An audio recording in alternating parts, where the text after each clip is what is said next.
Well, good Tuesday evening, everyone. This is State Representative Brad Halbrook, along with my colleagues in the Illinois House, Chairman Leader Chris Miller and Leader David Freese, along with the State Director of the Illinois Freedom Caucus, Colin Mosley. Welcome, gentlemen, to tonight's Tuesday night live stream.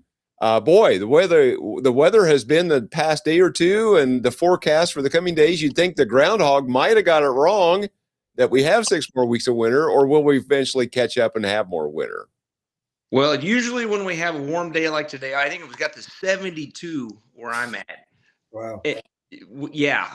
So I don't think it's over. Usually we pay for it somewhere down the line. Yeah. Chairman, the weather always averages out. If we have some warm weather, unseasonably warm, we probably get some unseasonably cool, and it'll eventually average out. Well, at the end of the year, history would say that would be a true statement there, Leader Halbrook. Well, gentlemen, with that, let's just get into nice slides. And Director, if you will pull up our first slide, we want to talk about a couple of things here tonight. And as we go to the first slide, we had a great night, Friday night, February the 6th, in Arthur, Illinois at Yoder's Kitchen. Had a sold-out crowd. It was a phenomenal evening. A lot of great speakers. Enthusiasm was high. Chairman Miller, you kind of was a big part of this event. Tell us how it went, what your thoughts were. Well, I tell you what, we got to give a shout out to Jody and Mega Mike having MAGA events, because him and Johnny, his brother, and Jody, they did an awesome job, being able to, and also Director Mosley was right there with them too. But we had 20 tables of 10. Every seat was sold out. Our live auction items, the bidding was lively, and it was just incredible that we were able to have such a great evening. And, one thing about it is everybody there made a contribution, and everybody there had a great time as we saw these soft flutter 50s and 100s into our. That's exactly right. Ranking of change. Yeah. No defiling of the plate with the clinking of the hard stuff. Yeah. Felt a little bit about like Jimmy Swaggart, really. I understand. Director Colin, why is events like this is important? Why is it important to have a good crowd and enthusiasm and to raise a few dollars? Why is that important to the cause of freedom?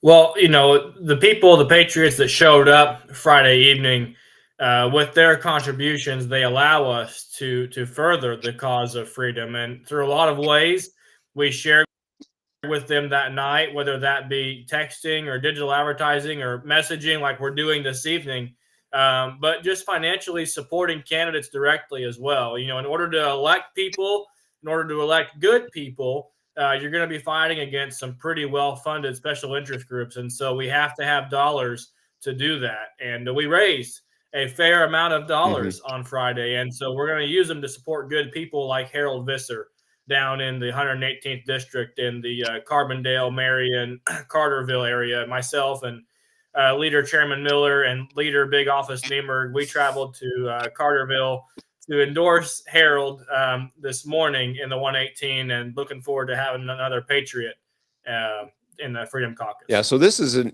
open seat in Southern Illinois that is being vacated because the representative there now, Paul Jacobs, is running for a Senate spot. So it's an open seat primary, and Harold has decided he wants to be a part of the Freedom Caucus. That's right. That's another real benefit that we had there Friday night at our fundraiser was that one of the hot items was free tours of our offices. Yeah. Nice. They did, that auction item did come with the free carbon monoxide detector just for safety purposes. Well, you can't be too safe in these situations because of multiple reasons. So, gentlemen, anything else on this slide before we move on to the next one? I know we've got Representative Leader Freese kind of waiting in the wings on the next slide. But if there's nothing else, we'll advance to the next slide, talking about Governor Pritzker and some of his friends. With that, Governor Pritzker, he's kind of the king peacemaker, and he hangs out with peacemakers. Freeze, tell us what's going on here. Oh my gosh. Yeah. So this gentleman, unfortunately, what is he wanted in 4 different states? He's a thug, bad guy. And somehow he wormed his way in next to the governor for a photo op. It's fascinating how this happens. And, we'd like some information on this. So instead of, he's not responding to a Freedom of Information request. And, he really should. We have a right to know. The constituents of Illinois, the residents of Illinois have a right to know how this guy ended up next to our governor. Yeah, it's an important point. This is just an amazing situation that happened, and of course, the governor. There's nothing to see here. Move along. So, Chris or Colin, any additional thoughts? Well, what I know about the situation, is they're at this event promoting, this Peacekeeper initiative, which is another sort of non-government initiative in neighborhoods, right? And hey, look, we're all about reducing crime. We're all about public safety. This is, unfortunately, these things seem to be just another dangling carrot away from the real issue, which is Safety Act reform, right? That nobody wants to talk about. But here you have this guy that's a supposed peacekeeper, and then he goes and he murders his wife, not murders his wife, murders somebody in a car crash after committing armed robbery. And so it's kind of an interesting contrast of who the governor's hanging out with these days. Yeah, well, they broke into a jewelry store, right? And then cops showed up, and he was trying to get away and killed a gentleman. Very unfortunate. Mm-hmm. Yeah. Well, and the governor and the majority party continues to pour tens of millions, hundreds of millions of dollars into these NGOs, these different organizations that support peacekeepers and all these neighborhood initiatives and all these kind of anti-crime preventions. All the while, the numbers continue to go off the charts. Yeah. Yeah. So, hey, I don't know. We want to talk about a bill that I got going on that. So I filed a bill that hopefully we can, the Freedom of Information rule will apply to these NGOs, because it'd be nice to know where they spend their money. If they spend it on actually doing something that they, benefit whatever, cause they say, or is it going to, pay rent for their cousin's building, or, the salaries. It'd be nice to know where our money goes. Right. And to kind of further pile on with that, I mean, if you've got an organization, an NGO, if you will, that the majority of their funding comes from the taxpayers of the state of Illinois, are they truly a non-government organization when the majority of their money comes from taxpayers, from government? And, to your bill, to your point, Leader Freeze, they're not subject to FOIA. They're not subject to OMA, Open Meetings Act. They're not subject to any of that transparency stuff. So hopefully your bill gets called in committee and gets a fair hearing and gets to the floor, because this is really important to provide transparency for taxpayers. Yeah, I mean, think about it. So I petition the government. I say, hey, I need $500,000 to help the homeless in my community. I get that money, and $10 goes to actually helping them for whatever that is. But in the process, I rent a building from my in-laws, and so they get money out of that $500,000. And I'm working, trying to help these homeless. So I need a salary, guess what? I'm going to pay myself, $100,000 or whatever the case may be. So if it is our money, I mean, we really, really need to know where that money is being spent. If it was a governmental agency, we would know. We would be able to get that information. So why can't we get it from these NGOs? Right. And what's interesting for anybody that comes to Springfield and sees what's going, we see it every spring, is there's busload after busload of these folks that are participating with these NGOs. They show up to, advocate for their different organizations, but it looks more like political advocation than it does anything else. It looks like more of a political movement than it does a policy movement. Yeah. And for I can't imagine, well, I know why people would be opposed to it, but realistically, who would not want to know where their tax money is going? Where's it going? You know, if you and I have a budget, you know, we know where our money goes, where we spend it. We spend a mortgage, a car payment, whatever the case may be. You know, and I know where my wife knows where my money goes too. I can tell you that. So, yeah.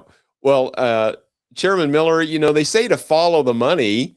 That tells the story, and I think that's probably what the majority party does not want to have us to be able to do, is to follow the money, because they don't want the story told of where the money's going because of the waste and the abuse and the fraud. Well, I think that a real clear object lesson of that is what we witnessed in real time going on in Minnesota, because they said if truth be known, and we were able to do a FOIA, I would say that something very similar to that's going on here in the great state of Illinois. And, you know, there's only one reason why they don't want anything FOIA'd is because they don't want any transparency. They want to be found out the corruption that is actually taking place. Because it looks to me like that the Dems have figured out this grand money laundering scheme that is well doing very well, and the return on investment is great in all these blue states. Right. yeah. No, and I think another thing is, so do these individuals, these NGOs, do they turn around and take that money, our tax money, and then make a political contribution to maybe our opponent, a particular party? Yeah, so it's very suspect. Yeah. Bingo. Bingo. Yeah, exactly. Right. Your card is full. Right. Exactly. Well, Colin, I don't know. We may have kind of worked this slide over about enough. I guess just a kind of a programming note, we go back to Springfield next Tuesday. And I'm sure you're keeping everybody up to date in the website and on the Substack. But next Tuesday, we go back to Springfield for, I'm sure, a fun-filled 3 days. The governor's budget speech is on Wednesday, the 18th at high noon. And we'll all be there in the chamber with eager anticipation of how much more money that he's going to spend on top of already 40% budget increases, nearly $16 billion since he's been in office. Colin, any thoughts about how much more these guys can do to the taxpayer? How much more abuse they can heap on?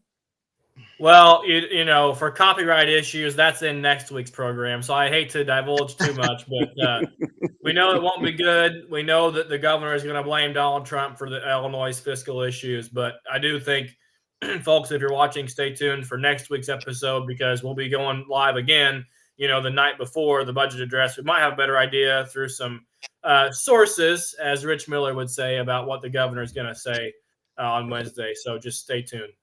Right, exactly. Yeah, I'm scared because we got Speaker Welch saying we don't have a revenue or an income problem. We got a revenue problem. We got a we do have a revenue problem, which translates. Yeah, I had problems getting it out there, which translates into we don't have enough taxpayer dollars. So, yeah, it's going to be interesting to see what happens this go around. Yep, exactly. Well, and we've talked about this in the past. I mean, these guys have done an excellent job of driving the job creators, the wealthier people. They've done an excellent job of driving them out of the state, and they've boomed the economies in southeastern and southwestern states with low or no tax states. They've done an excellent job of driving people out of the state. And yet this stuff that they used to kind of whisper around about taxing millionaires and billionaires, they were in the Blue Room last week. The senators were talking about taxing billionaires and millionaires. And it's like, it's just crazy the way they just say this stuff, and it just rolls off the tip of their tongue. Yeah. Never enough. Yep, exactly. Well, gentlemen, unless there's something else, going once, going twice, going three times, with that, let's close out for the evening, say goodnight, and we hope that you will like, share, comment, and subscribe to all of our channels that help us overcome the algorithmic gods of the big tech overlords. And with that, we'll close out for the evening, and we'll talk to you real soon. All right. See you next week, guys.